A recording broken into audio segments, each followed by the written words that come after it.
Greetings live. We're live. We're live on Revolutionary Cam. We got our good brother Roger here. We're gonna pull him over for a minute. And that is fine. And we're interviewing everybody, just trying to get some feelings and some motions while it's still going. This is your first time at the Cape Coast Holocaust Dungeon here in Ghana, West Africa. Yes, it is. What has been the experience for you so far? Well, I already can't put it into words. It's indescribable. Indescribable. Yeah, I already can't describe it. I mean, it's a learning experience for me as well as for my son. Was it anything that you were prepared for, or is this something that you just kind of rolled into? I was partially prepared for because I've read a lot, so I was partially prepared. But you can never be fully prepared until you actually see it. Thank you, brother. Thank you. Appreciate your energy.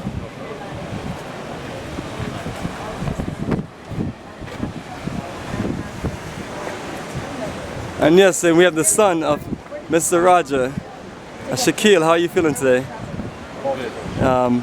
This is new for most of us at one point or the other. I was I think about 25 when I first went to my first Holocaust dungeon site.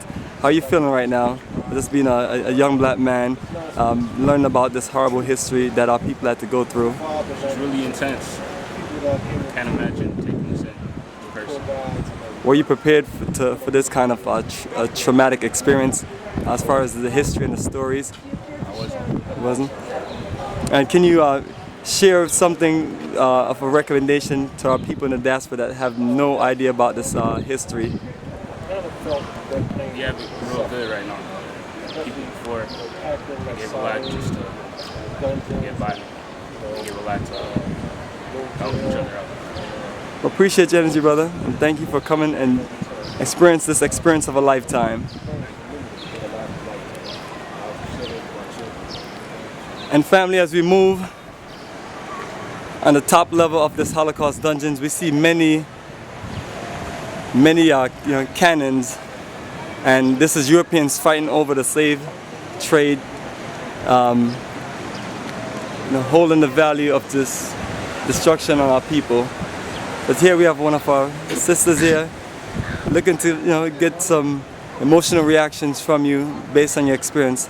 What's going on inside of your body right now? So many different things that I'm still processing, but it's overwhelming. Were you prepared for this type of traumatic experience? No, I don't think there's anything you can really do to prepare for it. Is this something you have to experience? Be here and go through it. So would this be a recommendation that you recommend other brothers and sisters that was born in diaspora that may or may not have a full knowledge of what happened during the transatlantic slave trade?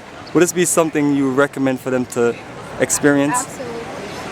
Just the emotional and spiritual connection, just coming back and feeling the energy of our ancestors, and knowing the history of this place and the conditions coming now. It's pretty much something you have to experience. Well, perfect. Well, my sister, we appreciate your energy. And family, we're going to give you a nice 360 view of this dungeon